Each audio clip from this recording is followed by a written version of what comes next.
নমস্কাৰ। অসমৰ বিভিন্ন ধৰণৰ প্ৰতিযোগিতামূলক পৰীক্ষা যেনে অসম পুলিচৰ এবি, ইউবি, এপিআৰঅ' লগতে অসম পুলিচৰ এছআই, এডিআৰই আদি বিভিন্ন ধৰণৰ প্ৰতিযোগিতামূলক পৰীক্ষাসমূহৰ কাৰণে আমাৰ সকলোৰে মৰমৰ হিয়াৰ আমঠু লুইত কণ্ঠ জুবিন গাৰ্গ ডাঙৰীয়াৰ বিষয়ে আজিৰ এই ভিডিঅ'টো আলোচনা কৰা হৈছে। ভিডিঅ'টো অত্যন্ত গুৰুত্বপূৰ্ণ, গতিকে শেষলৈকে চাবলৈ চেষ্টা কৰিব। আৰু যদি আপুনি ভিডিঅ'টো চাই উপকৃত হ'ব বুলি ভাবিছে তেন্তে লগৰ বন্ধু-বান্ধৱীৰ সৈতে ভিডিঅ'টো শ্বেয়াৰ কৰিবলৈ নাপাহৰিব। আজিৰ প্ৰথম প্ৰশ্নটো হৈছে জুবিন গাৰ্গ ডাঙৰীয়াই কোনখন ছবিৰ বাবে শ্ৰেষ্ঠ সংগীত পৰিচালক হিচাপে ৰাষ্ট্ৰীয় ৰজত কমল বঁটা লাভ কৰিছিল?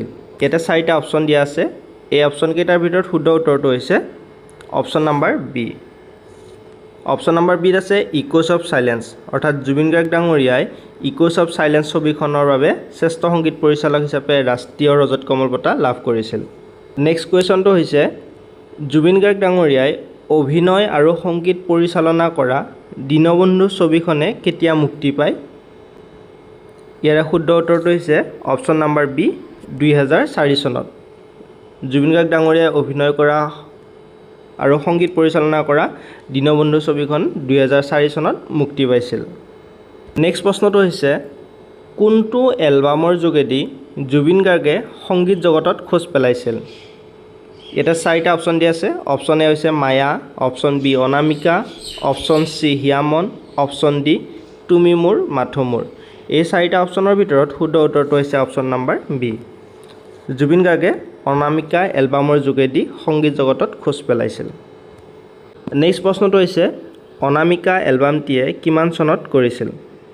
অৰ্থাৎ জুবিন গাৰ্গ ডাঙৰীয়াই অনামিকা এলবামটি কেতিয়া বনাইছিলে? ইয়াতে 4টা অপশ্যন দিয়া আছে। এই 4টা অপশ্যনৰ ভিতৰত শুদ্ধ উত্তৰটো হৈছে option number B. Option number বিত আছে 1992 চনত, অৰ্থাৎ 1992 চনত অনামিকা এলবামটি জুবিন গাৰ্গ ডাঙৰীয়াই বনাইছিল। নেক্সট প্ৰশ্নটো হৈছে জুবিন গাৰ্গে সৰুতে তবলাৰ শিক্ষা কাৰ পৰা লৈছিল? অৰ্থাৎ কোনজন ব্যক্তিৰ পৰা জুবিন গাৰ্গ ডাঙৰীয়াই তবলাৰ শিক্ষা গ্ৰহণ কৰিছিল? ইয়াতে 4টা অপশ্যন দিয়া আছে। এই অপশ্যনকেইটাৰ ভিতৰত শুদ্ধ উত্তৰটো হৈছে option number B, Robin Banerjee. অৰ্থাৎ ৰবীন বেনাৰ্জীৰ পৰা জুবিন গাৰ্গ ডাঙৰীয়াই তবলাৰ শিক্ষা গ্ৰহণ কৰিছিল। নেক্সট প্ৰশ্নটো হৈছে জুবিন গাৰ্গে প্ৰথম অভিনয় আৰু পৰিচালনা কৰা অসমীয়া ছবিখনৰ নাম কি? ইয়াতে 4টা অপশ্যন দিয়া আছে। এই অপশ্যনকেইটাৰ ভিতৰত শুদ্ধ উত্তৰটো হৈছে option number B. Option number বিত আছে তুমি মোৰ মাথো মোৰ। অৰ্থাৎ জুবিন গাৰ্গে প্ৰথম অভিনয় আৰু পৰিচালনা কৰা অসমীয়া ছবিখনৰ নাম হৈছে তুমি মোৰ মাথো মোৰ। নেক্সট প্ৰশ্নটো হৈছে জুবিন গাৰ্গৰ বিখ্যাত চলচ্চিত্ৰ মিছন চাইনা কিমান চনত মুক্তি পাইছিল? ইয়াতে 4টা অপশ্যন দিয়া আছে। এই অপশ্যনকেইটাৰ ভিতৰত শুদ্ধ উত্তৰটো হৈছে option number B. Option number বিত আছে 2017 চন, অৰ্থাৎ 2017 চনত জুবিন গাৰ্গৰ বিখ্যাত চলচ্চিত্ৰ মিছন চাইনা মুক্তি পাইছিল। নেক্সট প্ৰশ্নটো হৈছে জুবিন গাৰ্গৰ বিখ্যাত হিন্দী গীত য়া আলি কোনখন ছবিত আছে? ইয়াতে 4টা অপশ্যন দিয়া আছে। এই অপশ্যনকেইটাৰ ভিতৰত শুদ্ধ উত্তৰটো হৈছে option number B. Option number বিত আছে গেংষ্টাৰ ছবি, অৰ্থাৎ গেংষ্টাৰ ছবিখনত জুবিন গাৰ্গৰ বিখ্যাত হিন্দী গীত য়া আলি দেখিবলৈ পোৱা যায়। নেক্সট প্ৰশ্নটো হৈছে কোনখন ছবিৰ সংগীত পৰিচালনা জুবিন গাৰ্গৰ পেছাদাৰী জীৱনৰ টাৰ্ণিং পইণ্ট বুলি কোৱা হয়? ইয়াতে 4টা অপশ্যন দিয়া আছে। এই অপশ্যনকেইটাৰ ভিতৰত শুদ্ধ উত্তৰটো হৈছে অপশ্যন নম্বৰ বি, হিয়া দিয়া নিয়া। এই হিয়া দিয়া নিয়া ছবিখনৰ সংগীত পৰিচালনাৰ পৰা জুবিন গাৰ্গৰ পেছাদাৰী জীৱনৰ টাৰ্ণিং পইণ্ট বুলি কোৱা হয়। নেক্সট প্ৰশ্নটো হৈছে জুবিন গাৰ্গৰ জন্ম কিমান চনত হৈছিল? ইয়াৰ উত্তৰটো আমি সকলোৱে জানোৱে, গতিকে এইটো নক'লেও হয়, হ'লেও কৈ দিছোঁ। অপশ্যন নম্বৰ বি, 1972 চনত জুবিন গাৰ্গৰ জন্ম হৈছিল। আপোনালোকে জুবিন গাৰ্গৰ জন্ম ক'ত হৈছিলে সেইটো কমেণ্ট কৰি জনাব। নেক্সট প্ৰশ্নটো হৈছে জুবিন গাৰ্গক কি কি নামেৰে জনা যায়? Option A heartthrob, option B goldie, option C Luit Kantha, option D ওপৰৰ গোটেইকেইটা। বন্ধু বান্ধৱীসকল, ইয়াতে যিটো অপশ্যন বি আছে, অপশ্যন বিটো স্পেলিংটো অলপ মিষ্টেক হৈ আছে, আপোনালোকে চাই ল'ব। অপশ্যন বি হৈছে গল্ডি। গতিকে এই 4টা অপশ্যনৰ ভিতৰত শুদ্ধ উত্তৰটো হৈছে অপশ্যন নম্বৰ ডি, ওপৰৰ আটাইকেইটা। জুবিন গাৰ্গক আমি হাৰ্টথ্ৰব বুলিও জানো, গল্ডি বুলিও জানো আৰু লুইত কণ্ঠ বুলিও জানো। নেক্সট প্ৰশ্নটো হৈছে জুবিন গাৰ্গে মুঠ কিমানটা ভাষাত সংগীত পৰিৱেশন কৰিছিল? ইয়াতে 4টা অপশ্যন দিয়া আছে। অপশ্যন এ হৈছে 35টা, অপশ্যন বি 40টা, অপশ্যন চি 15টা, অপশ্যন ডি 30টা। এই 4টা অপশ্যনৰ ভিতৰত শুদ্ধ উত্তৰটো হৈছে অপশ্যন নম্বৰ বি। জুবিন গাৰ্গে মুঠ 40টা ভাষাত সংগীত পৰিৱেশন কৰিছিল। নেক্সট প্ৰশ্নটো হৈছে জুবিন গাৰ্গৰ মৃত্যু কেতিয়া হৈছিল? ইয়াতে 4টা অপশ্যন দিয়া আছে। এই অপশ্যন কেইটাৰ ভিতৰত শুদ্ধ উত্তৰটো হৈছে option number B. Option number বিত আছে 19 ছেপ্টেম্বৰ 2025 চনত জুবিন গাৰ্গৰ মৃত্যু হৈছিল। নেক্সট প্ৰশ্নটো হৈছে জুবিন গাৰ্গৰ মৃত্যু ক'ত হৈছিল? ইয়াতে 4টা অপশ্যন দিয়া আছে।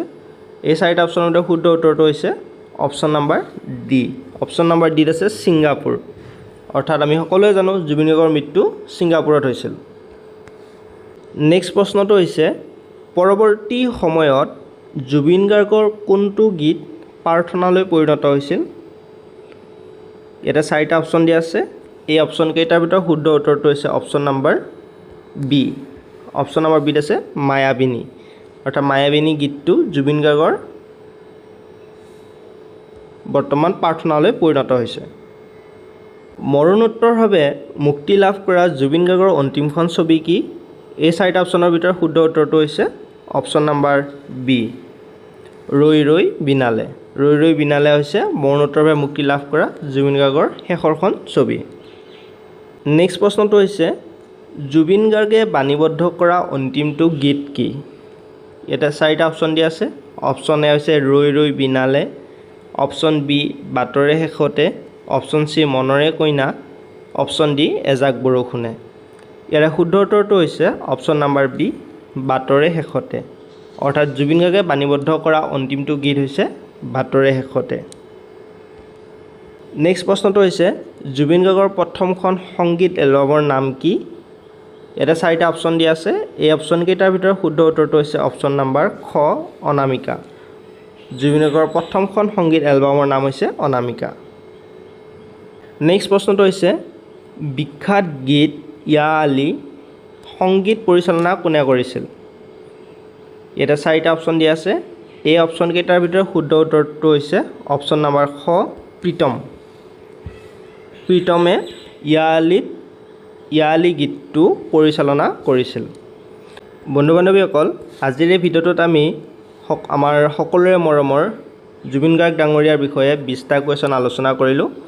আৰু এই ভিডিঅ'টোৰ কমেণ্ট বক্সত আপোনালোকে জুবিন গাৰ্গ ডাঙৰীয়াৰ প্ৰকৃত নাম কি আছিল কমেণ্ট কৰিবলৈ নাপাহৰিব।